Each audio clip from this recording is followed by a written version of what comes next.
करेंगे और एक व्यापार का अपडेट करके फिर हम टॉपिक को अपने आगे बढ़ा देंगे।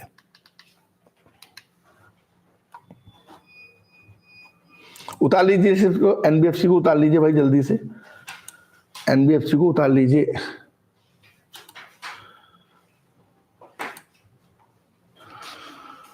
ठीक है, एनबीएफसी को लेके कोई डाउट नहीं होना चाहिए, डाउट तो रखना ही नहीं चाहिए वैसे भी।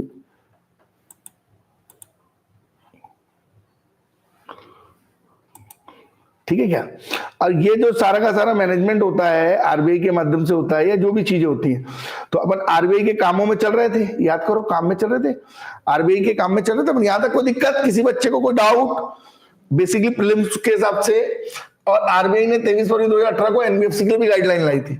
आरबीआई बना कब था? मैंने बार बार बोला 1926 में रिटर्निंग आयोग की रिकमेंडेशन पर ये बना था। इसके क्या काम होते हैं ये भी मैंने बता दिया था। अब हमारा जो फॉरेक्स है, फॉरेन करेंसी, हमारे पास जो फॉरेन करेंसी में क्या क्या आता है, फॉरेन करेंसी, गोल्ड रिजर्व है, एसडीआर जिसमें 5 देशों की करेंसी है, रिजर्व पोजीशन इन आईएमएफ, ये सारी चीजें हमारी फॉरेक्स में आती है। ये एमपीपीएससी का क्वेश्चन भी है कि फॉरेक्स में जो विदेशी मुद्रा है उसमें क्या क्या आता है। हमारा 650-700 के आसपास अभी हो गया है, 697 के आसपास हो गया हमारा फॉरेक्स। 657 था पिछले साल, अभी 697, 700 के आसपास हो गया है। तो हमारे फॉरेक्स में क्या क्या आता है?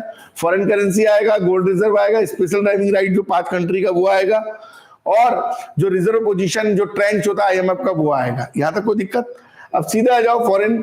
अभी जो हमारा फॉरेक्स है, जो विदेशी मुद्रा भंडार है, वो लगभग 687.97 है 2025 दिसंबर में। ये पिछले साल से इस बार ये बढ़ा है हमारा फॉरेक्स, समझ में आ रहा है? हमारा फॉरेक्स जो है बढ़ गया है। इसको लिख लीजिए फॉरेक्स के डाटा को प्लीज।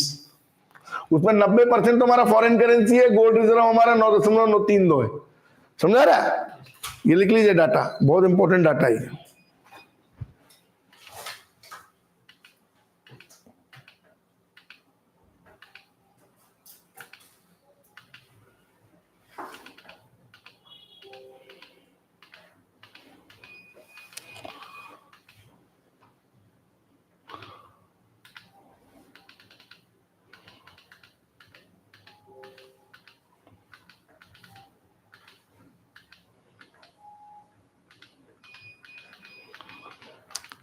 इसमें जो जो टॉपिक हम करा रहे हैं उनको कर लीजिए अच्छे से आप।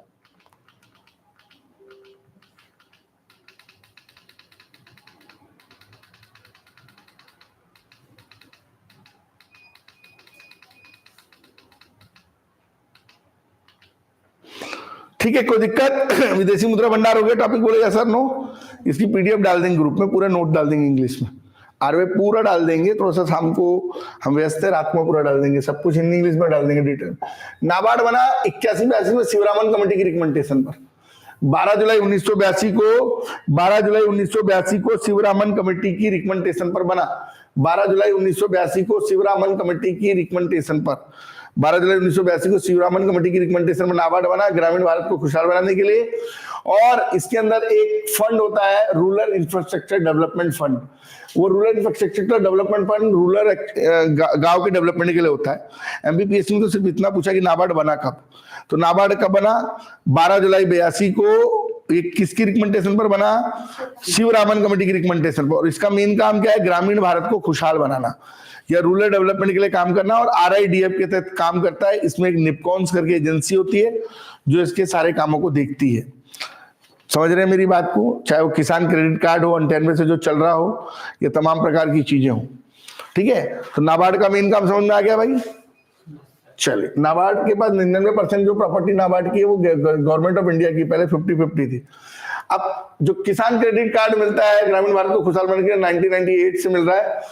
35-40 लाख किसानों को दिया जाता है उनकी फसल के आधार पर 98 से किसान क्रेडिट कार्ड, ये भी अंडरलाइन कर लीजिए। किसान क्रेडिट कार्ड 98-99 में आया। व्यवहारिक स्तर पर आप जानते हैं कि बिना ब्याज के इसमें लोन मिलता है किसान क्रेडिट कार्ड में, जमीन के पट्टे पे, समझ रहे? ताकि आप अपने प्रोग्रेसिव अप्रोच से काम कर पाए, ये बहुत बहुत इंपॉर्टेंट है।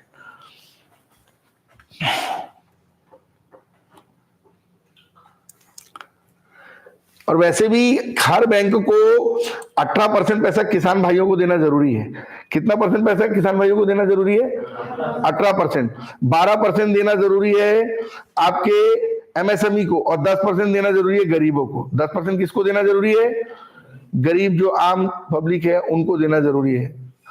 गरीबों को, आम लोगों को देना जरूरी है 10%। समझ आ रहा है?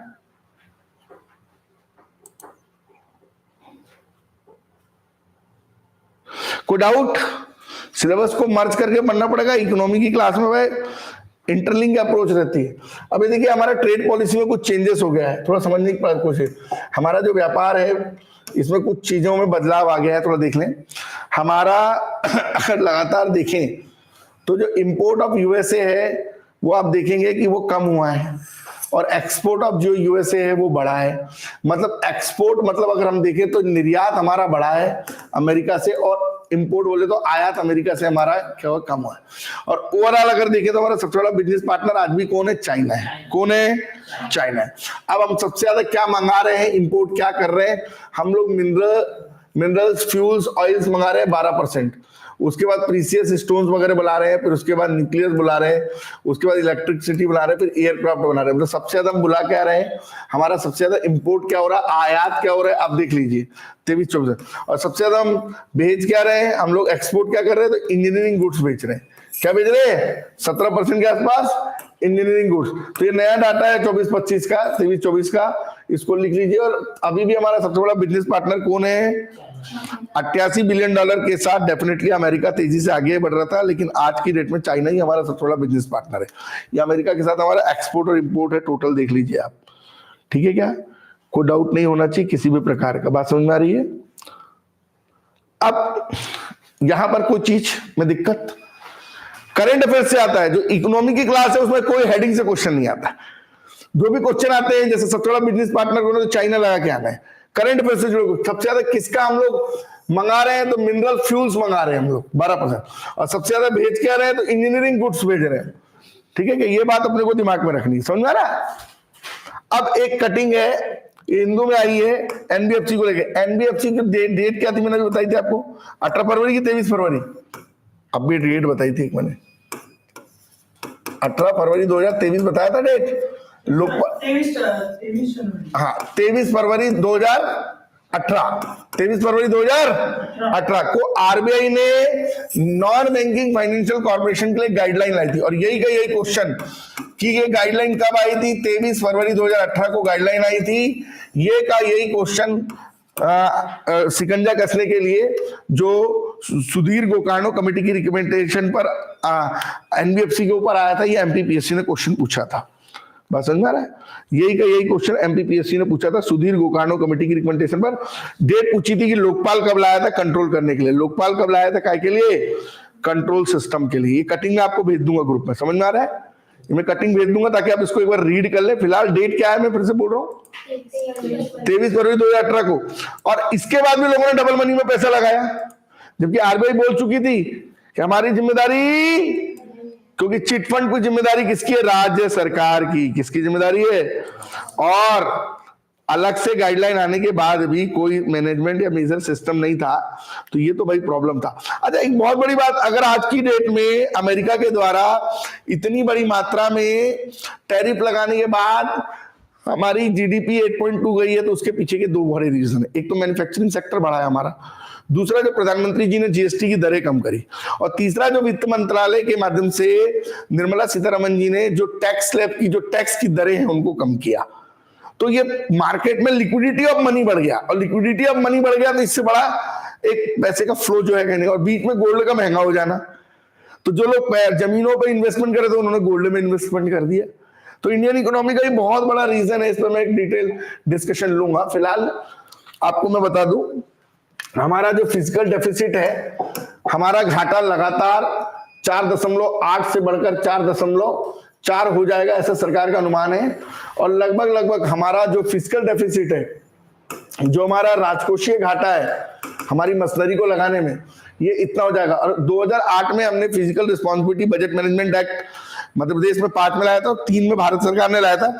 हम हर साल अपने खर्चों को 0.5, 0.5, 0.5, 0.5, 0.5 से कम करेंगे तो लगभग 3.5%, और 0.3, 0.3, 0.3, 0.3 से हम लोग रेवेन्यू डेफिसिट को कम करेंगे तो 1.5%, तो ये 5% की कमी लाएंगे। ऐसा हमने 2003 में physical responsibility budget management act लाके लाया था। एमपीपीएससी ने पूछा भी था कि इंडियन गवर्नमेंट ने कब लाया, 2003 में, और मध्य प्रदेश सरकार ने कब लाया, 2005 में।